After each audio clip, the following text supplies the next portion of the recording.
A violent border conflict erupted between Thailand and Cambodia on the morning of July 24th, marking the most significant clash between the two countries since 2011. This was not part of a military exercise or a misunderstanding, it was a direct confrontation. At 7:45 a.m., Thailand's border forces detected a Cambodian drone approaching for reconnaissance. Less than an hour later, two BM-21 rockets were launched and landed in a civilian area in Surin province, Thailand.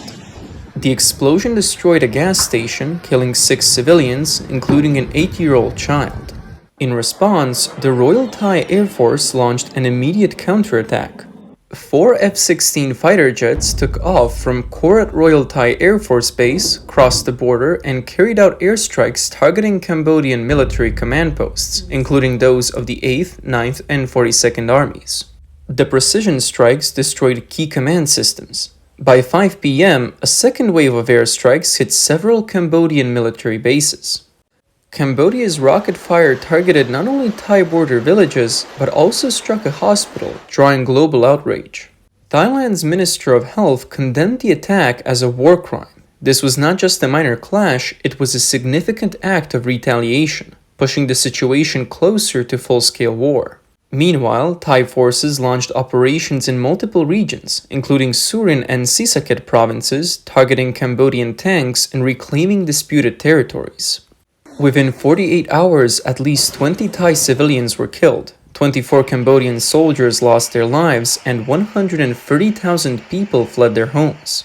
Border shelters were overwhelmed with displaced individuals.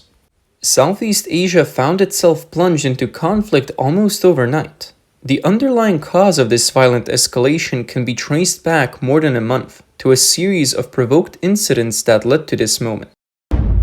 The path to war. The conflict began on May 28th, near the Emerald Triangle area next to Priya Vihar Temple, when Thai and Cambodian patrols exchanged gunfire for 10 minutes, leading to the death of one Cambodian soldier. Tensions steadily escalated from that point onward. On July 16th, 3 Thai soldiers were patrolling the same disputed area when a landmine exploded, injuring one soldier severely, with his right leg being blown off. This incident occurred on land with a history of violent clashes. Thai acting Prime Minister condemned the act, stating that it was not an old landmine and that they had evidence the mine had been recently planted. He further claimed that Cambodia had clearly violated the Ottawa Convention on landmines.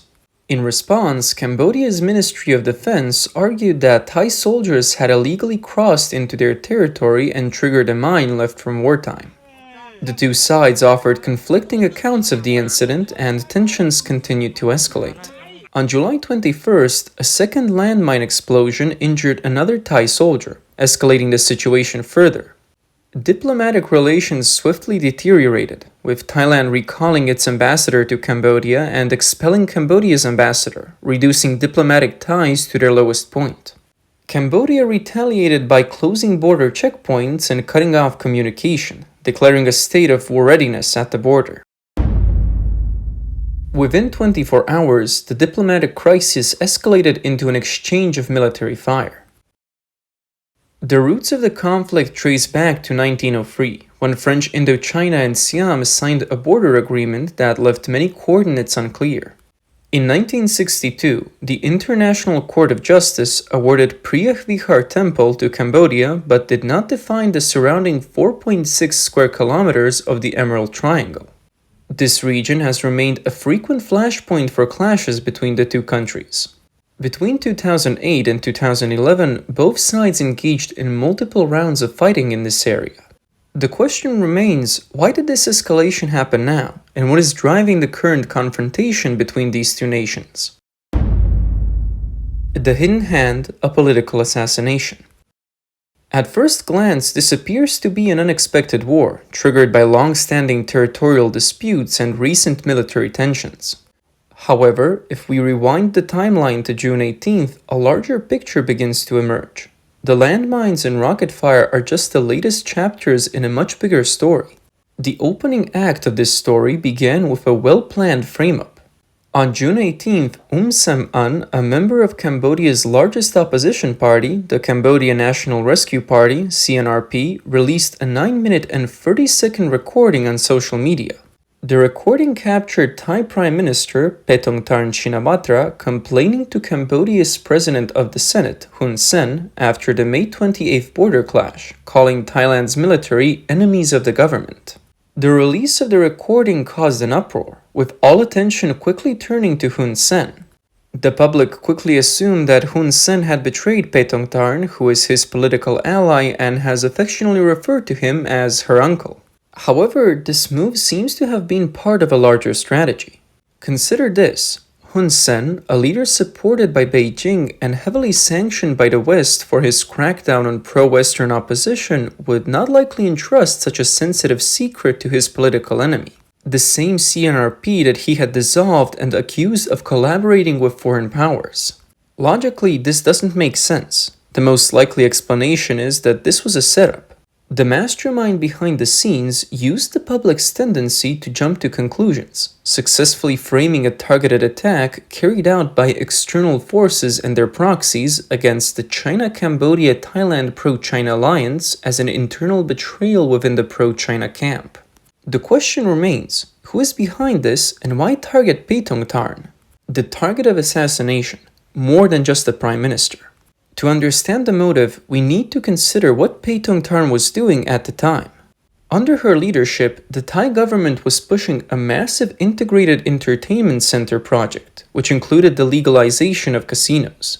The location of the project's server holds key significance. It is located in Cambodia's Koh Kong SEZ. But why here? Because this area houses the China-Cambodia cross-border capital service platform built with Chinese aid. This strategy is a classic example of a three-in-one approach. Economically, Thailand stands to benefit by using existing infrastructure, which saves on significant investment costs. Politically, by placing such a major project in Cambodia, especially when Hun Sen is under Western sanctions, Thailand would be showing support for Hun Sen, further strengthening the ties between Thailand, Cambodia, and China. Strategically, the casino project aligns with China's broader Digital Silk Road initiative, extending its influence into the heart of Southeast Asia. The project represents China's increasing influence in the region, using technology and finance to integrate Southeast Asia more deeply. The real target of the attack was never just Paetongtarn, but the Indo-China economic corridor she was helping to build, with China at the center. The goal was clear: stop her and her plans from succeeding at all costs. The weapon, the ghost of the PRISM program. Where did the weapon come from? The answer points to the US National Security Agency, NSA's extensive global surveillance network, the PRISM program. As one of China's key allies in Southeast Asia, Paetongtarn's international communications had been under top-level NSA surveillance from the beginning. Her critical error was discussing plans to undermine her country's military with Hun Sen over an unsecured line. What she didn't know was that every word she spoke was intercepted the moment it left her phone, captured by US intelligence agencies. The next part of the story unfolded logically. The NSA intercepted the information, providing the perfect ammunition. The CIA was then tasked with executing the plan. After analyzing the situation, they concluded that releasing the information directly through US media would be too obvious. The best approach was to hand the ammunition to a local, credible figure. So Sam-an, a member of the CNRP, a bitter enemy of Hun Sen and a pro-Western political figure, was the perfect choice. The recording was handed to him, and on June 18th, he pulled the trigger. A month of unraveling, from political assassination to the brink of war. The recording leak on June 18th sent shockwaves through Bangkok. Over the following month, the situation developed in a way that some commentators have described as a regional power watching as tensions escalated, from a small spark to a raging fire, eventually spiraling completely out of control. First, Thailand's political landscape was thrown into turmoil. On June 30th, the Thai Constitutional Court officially took up the impeachment case against Paetongtarn Shinawatra, and on July 1st, it announced the suspension of her prime ministerial duties. This marked a decisive victory for the political assassination initiated by the United States.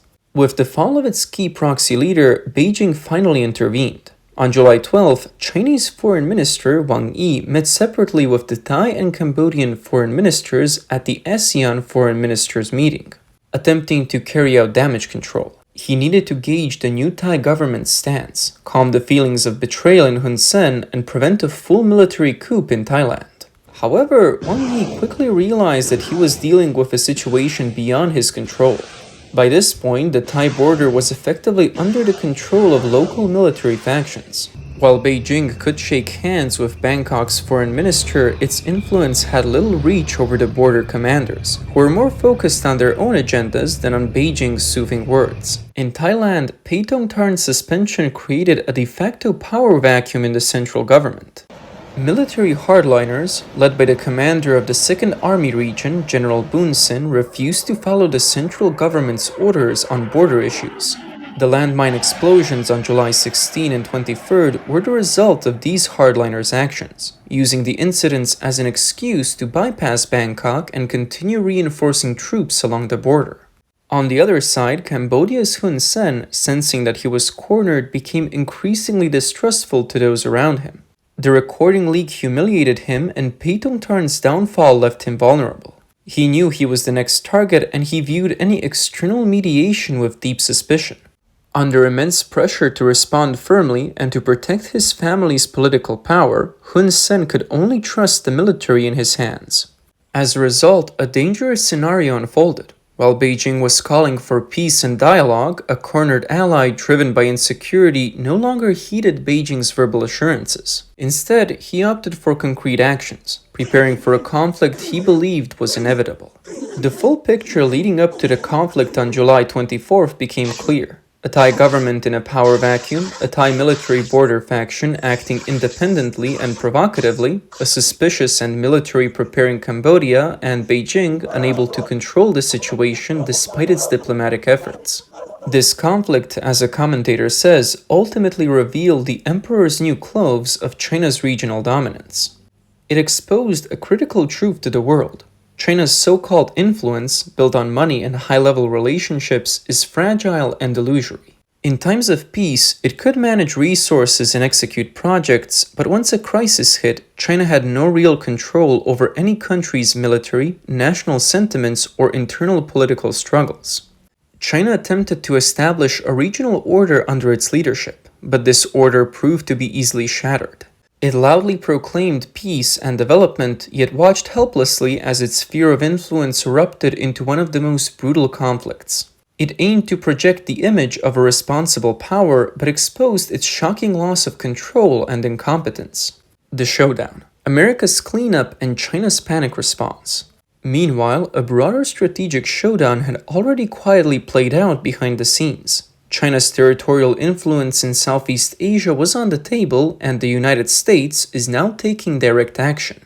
Over the past decade, some commentators say the US largely adopted a hands-off approach in Southeast Asia. While Beijing invested money and resources into building high-speed railways and infrastructure, Washington seemed to turn a blind eye, as long as it didn't interfere with the dollar or military bases, and the situation remained relatively peaceful. China had been the region's exclusive agent, but with Trump's return, everything changed. From Secretary of State Marco Rubio's declaration on July 8th that China's regional dominance would end, to the signing of the Subic Bay Ammunition Manufacturing Center agreement between the Philippines and the US on July 22nd, and the strengthening of Vietnam's strategic positions in Southeast Asia, these moves were not just diplomatic. They represented a strategic cleanup. The US was no longer satisfied with remote control. It was taking direct action to expel China from the region. Thus, the attack on Paetongtarn and the casino project symbolizing the China-Cambodia-Thailand economic corridor became the first move in this cleanup operation. Washington needed a high-profile, humiliating victory to signal to Southeast Asia that Beijing's era was over. Sending in troops was not viable. Militarily, it would not succeed and would be hard to justify. Diplomatic efforts were too late. ASEAN countries had already shifted their allegiances. Left with few choices, China turned to its most familiar tactic, launching a proxy punitive war.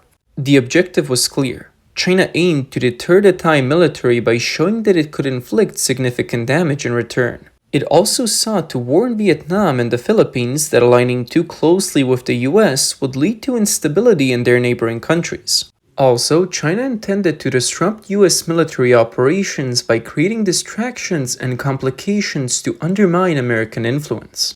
This was not a preemptive strike, but rather a high-risk maneuver aimed at stalling the situation. The goal was not to win the war, but to slow its progression. However, the key uncertainty was Cambodia's role. How reliable would it be in supporting China's objectives, and how effective would its actions be? It appeared that even Beijing had doubts about the outcome. On the morning of July 24th, when Cambodia launched BM-21 rockets, many observers questioned why Cambodia would take such a step. A country with limited modern military capabilities and relying on outdated Soviet-era equipment dared to fire rockets at Thailand. This was not an act of confidence, but rather a display of compelled compliance. The strings controlling this move were pulled by Beijing. China's control over Cambodia is not rooted in contracts or military aid. Instead, it operates through a comprehensive system of managing proxies. The first layer of control is through family ties, which can be seen as a form of hostage diplomacy. Since the Khmer Rouge era, the Hun Sen family has been supported by China. Over decades, Beijing has provided power, weapons, infrastructure, and prestige to the family, while also placing them under invisible chains. Hun Sen's son, Hun Manet, though educated at West Point and appearing westernized, must recognize that his position comes from his father's alliance with Beijing. He is not a sovereign leader, but rather a figurehead for China's interests. The second layer is in the carrot and stick approach. China offers the carrots, large-scale investments, aid, ports, highways, and industrial parks, all under the control of the Hun Sen family. This arrangement allows them to rule the country while simultaneously owning it. At the same time, the stick is also part of the equation. The phone leak incident is a clear example of this. China can elevate its proxies one day and discard them the next. It can place them on a pedestal today and turn them into a failed example of Chinese influence tomorrow. The third and most troubling layer is the telecom fraud warlord system. While many view Cambodia's telecom fraud hubs as criminal activities, they're actually part of China's broader network of intelligence, military operations, and money laundering. The so-called security forces are more than just guards. They are highly disciplined, well-equipped, and have advanced command and communication systems. While not an official army, they are capable of carrying out military operations. They operate outside the control of the Cambodian government, yet remain completely loyal to Beijing. Though not stationed in military barracks, their presence is powerful enough to destabilize the entire country. If Hun Sen were to challenge Beijing, these armed fraud units could shift to become insurgent forces or terror groups, threatening the entire nation. In other words, Beijing has a backup plan. Hun Sen is just the first part of the strategy. Why did Cambodia fire the first shot? It was not a choice, but a decision made under pressure with Beijing pulling the strings. Hun Sen understands that if he does not act, he risks losing power, his life, and his family. But even if he fights and loses, he will become more reliant on Beijing. It's a situation with no easy way out. The final act. No mediators, the script falls apart. China initially planned to start the conflict, then step in as a peacemaker, using the opportunity to regain influence in Southeast Asia. But halfway through the process, the situation changed. The key players reversed course, blocking China's efforts to intervene. On July 25th, Thailand's Ministry of Foreign Affairs made it clear that it would not accept third-party mediation. The country rejected intervention from China, the US, or ASEAN. Having hoped to take on the role of the big brother, China was now blocked from any involvement. Its attempts to mediate were never welcome. At this point, the entire plan of ignite the conflict, control the situation, and take charge collapsed. The conflict may continue for some time and more lives may be lost, but the control has already shifted. China's initial objective was to demonstrate its influence and control in the region, but the outcome revealed a much harsher reality. The fire it set was no longer under its control. The strategy it developed was rejected, and its role in the crisis diminished.